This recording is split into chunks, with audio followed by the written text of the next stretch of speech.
that sounds familiar, you're not alone. So many people know smoking is harmful, yet they struggle to break free. It feels like a constant battle between what you know is right and what your body craves. Let's talk about Ethan. For 15 years, smoking was a part of his identity. He tried quitting countless times, relying on pure willpower, but the cravings always won. The turning point came one afternoon when he learned his colleague, Raymond, a fellow smoker, had been rushed to the hospital with severe lung complications. Seeing the fear in Raymond's family's eyes, Ethan felt a chill run down his spine, realized he could be next.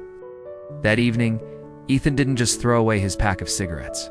He started searching for real answers. Why was quitting so hard? Came across the work of Dr. Owe, a specialist in addiction medicine. It's a chemical dependency. Your brain literally rewires itself to expect nicotine. This is why quitting cold turkey with willpower alone has a relapse rate of over 80%. It's like trying to hold your breath indefinitely. Eventually, your body's survival instincts take over. You're not weak. You're fighting against your own brain chemistry. It's about having a strategy, a toolbox of techniques to outsmart the craving. It's about a gradual process, not a one-time fight. The goal is to gently guide your brain back to its pre-smoking state. This involves a combination of nicotine replacement therapy to ease the physical withdrawal and behavioral changes to break the psychological ties. Think of it less like a war and more like untangling a very complex knot, one loop at a time. The first step is to stop seeing yourself as a failure every time you have a craving. Instead, see it as a signal, a predictable echo from your brain's old habits. Let's dive into 3 powerful, practical tools you can start using today. First, ritual replacement. Smoking is often tied to specific moments. After a meal, with your morning coffee, during a work break. The action itself becomes a comforting ritual. So, you need to replace it. When you feel the urge to smoke, instead of reaching for a cigarette, try this. Take 3 deep, slow breaths, hold the last one for a few seconds, and exhale slowly. Or get up and drink a glass of ice-cold water. The physical sensation can be surprisingly effective at distracting your brain and satisfying that need for a ritualistic action. The key is to have a new, healthier ritual ready to go. The second tool is the 15-minute delay. This is incredibly powerful. Nicotine cravings feel overwhelming, like they'll last forever if you don't give in. They won't. Most cravings peak within 3 to 5 minutes and largely subside within 15 minutes. When a craving hits, tell yourself, okay, I hear you. I'm going to wait just 15 minutes. If I still want to smoke after that, I'll reconsider. Then, do something to distract yourself.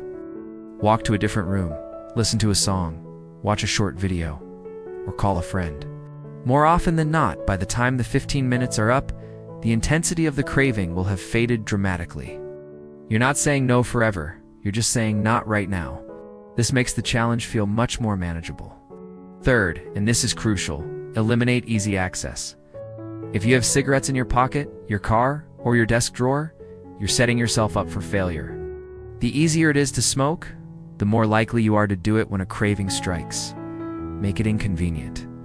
Don't keep any cigarettes at home. If the urge becomes absolutely unbearable, force yourself to go out and buy a single cigarette instead of a whole pack.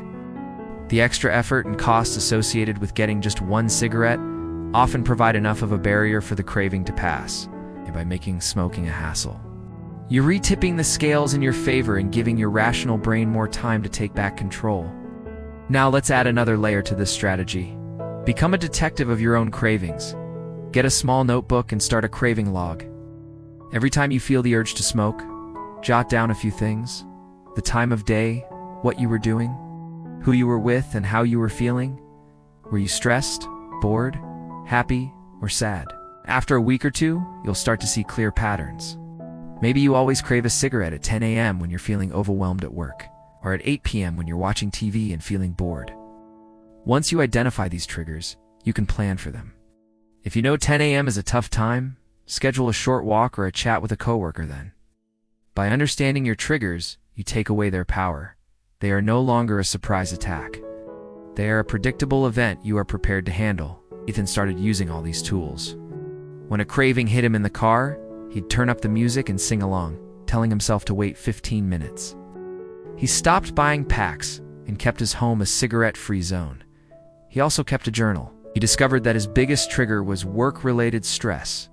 So he started using his breaks to take short walks outside instead of heading to the smoking area. It wasn't easy. There were days the cravings felt immense, but he didn't see them as a sign of failure. He saw them as echoes, his brain's old programming slowly fading away. He was teaching his brain a new way to live. This is the most important mindset shift. Quitting smoking isn't about an epic battle you win or lose in a day. You spent years, maybe decades, teaching your brain to link certain activities with nicotine. Every craving you overcome, whether by breathing, delaying, or distracting, is a small victory. It's one more step in rewiring your brain. It's one more time you prove to yourself that you are in control, not the cigarette. This process is about building new pathways in your brain until the old ones become overgrown and forgotten. Months went by. Ethan noticed the cravings were becoming less frequent and less intense. One day, he realized he had gone an entire week without even thinking about a cigarette. His constant cough was gone. He could run around with his kids without getting out of breath. His wife commented on how much better he smelled and how much calmer he seemed. He had not just quit smoking. He had reclaimed his health, his energy, and his relationships. He hadn't won a war through brute force. He had patiently and intelligently dismantled an old habit, piece by piece, until there was nothing left. Instead, focus on the next 15 minutes. When that craving rises, just acknowledge it and say, "I'll wait." Use that time to breathe, to drink some water, to walk away. Just wait. That's your only job. Patiently wait for 15 minutes. You'll be amazed at how many times that's all it takes. Thanks for watching, and remember to be kind to yourself on this journey.